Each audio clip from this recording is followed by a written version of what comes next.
So, every single month we get a chance to highlight a topic in the medical, public health kind of realm, give it a little shine that it deserves, right? Whether it's hypertension, diabetes, cholesterol. This month, we're going to be talking about sexual health awareness. Yes, it is a whole month dedicated to Sexual Health Awareness Month. And I think it's going to be very interesting, especially because I'm working on a guest. I'm not going to spill the beans yet until it's confirmed. Working to have a guest later this month, kind of talk about sexual health and the awareness aspect of it, especially for my guys, right? My men of the Lunch Learn community. That episode is probably going to be one episode you're going to want to listen to. And, those who may benefit from the men listening to that episode, that's an episode you want to check out. But guys, we're not going to let the cat out the bag until everything's done and confirmed. But I do want to kind of start out with just kind of introduction of the month, right? Like, why is this month important? Why does it have a whole month? Because that's always a question of mine. Like, if a disease process or a medical issue is going to get a whole month, why? And what's the goal, right? Like, it's one thing to have this like highlight for a month, but of course, obviously, when the month goes away, like, what do we do moving forward? And what I like about this, right, sexual health awareness, is that it isn't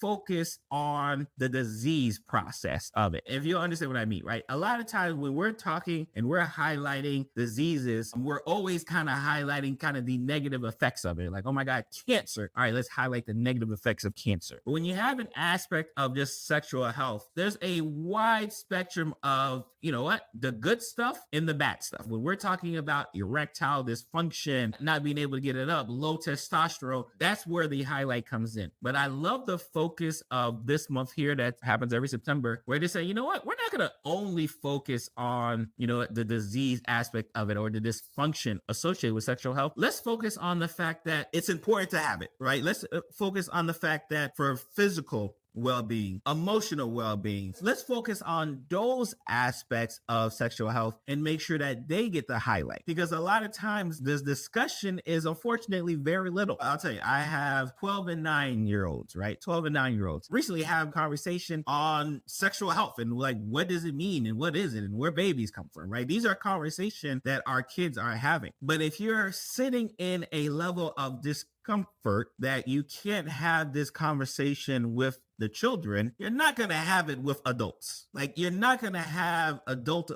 conversation of, what are the benefits of having good sexual health? What are the practices of having good sexual health? Like, what are the stigmas associated with sexual health that I want to get away from? Like, you're not going to have these conversations. So if you can't have them with the kid, you're definitely not having them with the adults. What I notice, especially when I talk about my practice and I'm taking care of patients, is that it's almost like a taboo subject to even get into. I mentioned, especially when I was doing outpatient medicine, a lot of times for men, the men who would come to see me, there was a couple of reasons. They had a family member who was in the waiting room saying, you are going to see the doctor or else, right? Like, their friends, family members, someone was in that waiting room saying, you ready to come see me? Or there are some, and we talk about this aspect, the highlight of disease, right? You know what? It's not getting up like it's supposed to get up. Can I get that medication, right? So you have this instance where even when men have a problem, they don't like talking about the problem. They rather do, there's like a honey thing, right? That had some of the active ingredients of Cialis and Viagra in it, but it was in a honey elixir. So they thought, you know what, my prescription, I can get it at the gas station or wherever I get it from. You may have heard the term gas station pills, because a lot of those pills will be there as well, because you know what, I can do it sneakily. I can pleasure, my lover sneakily and not have to go to a doctor and explain to a doctor, a healthcare professional, like, hey, these are my problems. And I mentioned when we talk about sexual dysfunction issues, that's usually the end result, right? There are a lot of people who go into the office because they have sexual dysfunction issues, and guess what? They have raging diabetes. They have terrible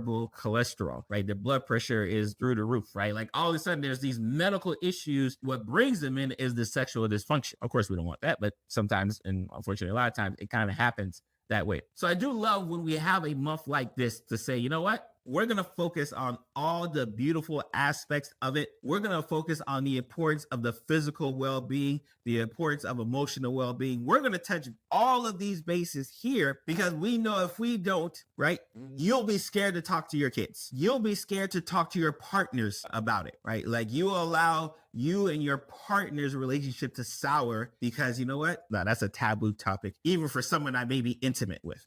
right? Like it sounds comical. It does sound comical when I say it, but I'm very serious. The amount of relationship and the amount of relationship that suffer because just having the conversation doesn't occur. Right. And of course, I like to talk to my men. I like to talk to my men, not because I don't know that the ladies are listening, because I look at my numbers across my social media platforms. More women listen to me. Shout out to y'all. But I know because y'all listen to me, y'all then go tell, fathers, your husbands, your brothers, your cousins. You go tell your male, people in your sphere, and then that like has them coming to see me on the social media tip. So I understand that even when I have these kind of male-centered conversations, I know a lot of times the messenger is typically the women in your life. I understand that. It is what it is, right? Men, we are our own worst enemy. Talking about toxic masculinity in the past. So I understand that a lot of times the message doesn't get through, especially on the first go round, maybe even on the third go round, until someone is able to kind of, sneak around and say, hey, like this is something that needs to be done. So allowing our relationships to sour, allowing our relationships not to be able to grow, right? Because we have this unfortunate, right, misconception on what appropriate sexual health is. This is why you have a month like this, right? Again, that's why I'm a little hyped, like, especially if I can get this guest. I'm a little hyped because there's so many different facets of talking about it that when it gets ignored, when it gets put to the side, especially in regular conversation, have that conversation with the people who you need to have a conversation with, whether it be another adult, whether it be your child. Like I said, Mikey, let me not give you any false preconceptions. I was scared to have that conversation with my kid too, right? I was scared. I'm a physician, right? And I was scared to have it because I'm trying to figure out, okay, how do I have this conversation, but still break it down in terms so that the kids can kind of understand it, right? So that the kids, if they don't hear the answer from me, guess what? Google is free. If they can't get to Google in my house, they can. They'll go talk to their friends, right? On the Roblox and all these other, like they're going to get the information. So why not make sure that they get the information from a source like yourself, right? And again, so now when we talk about our adult partners, right? If you're having these conversations with your adult partner, right? It makes sense, right? Because guess what? I may be intimate or I may want to be intimate. And I want to make sure, right, that I am, breaking down any barriers of concern that may be there, right? I'm allowing the partner who I want to be intimate to be as open with me as possible and not feel like they have to hide a part of themselves. One of the aspects I love, right? I kind of looked this up just so, so I could cheat.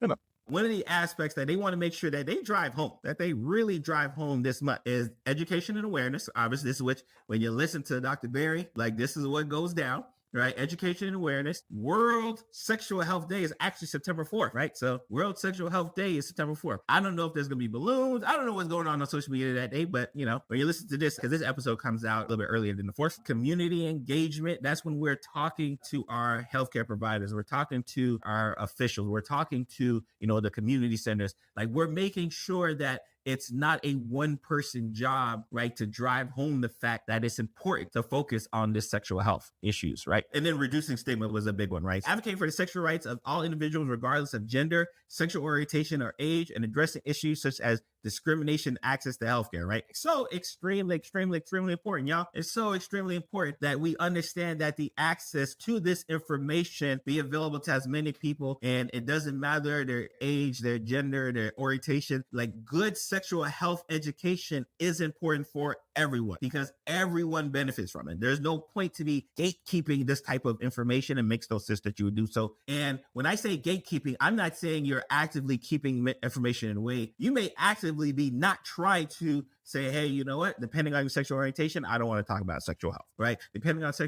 your age, I don't want to talk about sexual health, right? Like you may be doing these things as well, and you're just doing a disservice to the community that you're supposed to serve. So if you're a healthcare professional, you're my docs in your community, right? You may be the health leader in your vicinity that needs to do the education, and you got to do so, right? And guess what? You got a whole month to be able to say, hey, this is why we're talking about this month, right? It's so extremely important. I don't want that to get kind of lost in what everything is kind of going down. These are all things that Dr. Mary Pierce, all go for, right? Whether I'm seeing patients in a hospital setting, nursing care. And I love the age thing because a lot of times we be thinking that sexual health like stops at like 50, right? Like, or 55 or 60, whatever. Like, we think there's a top limit. And let me tell you, with the advent of these medications, boy, you better, whatever age you might have thought sex stopped having, you might want to move that criteria up just a little bit. I'm just telling you, like I said, I'm in nursing home. You might just want to like break that preconception, right? And I know my parents are probably going crazy right now. I know a lot of y'all are thinking, you know what? My kids don't have to worry about nothing about sex till they're out the house. No. Please don't do that. Like I said, my kids are 9 and 12. We're having conversations right now. 9 and 12. When my daughter was going to middle school, I had to make sure that we had to do our introductory conversation, understanding that the conversation, it was like a multi-part, right? We're probably going to talk about it now.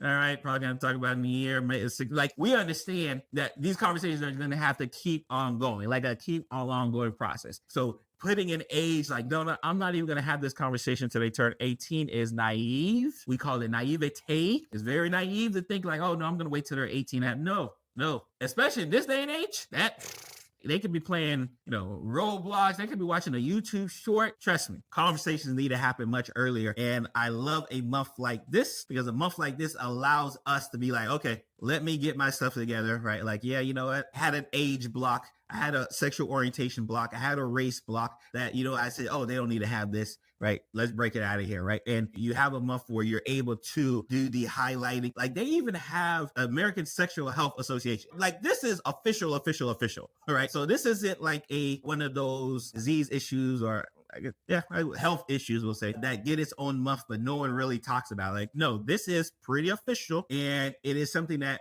again, I don't want us to only focus in September, right?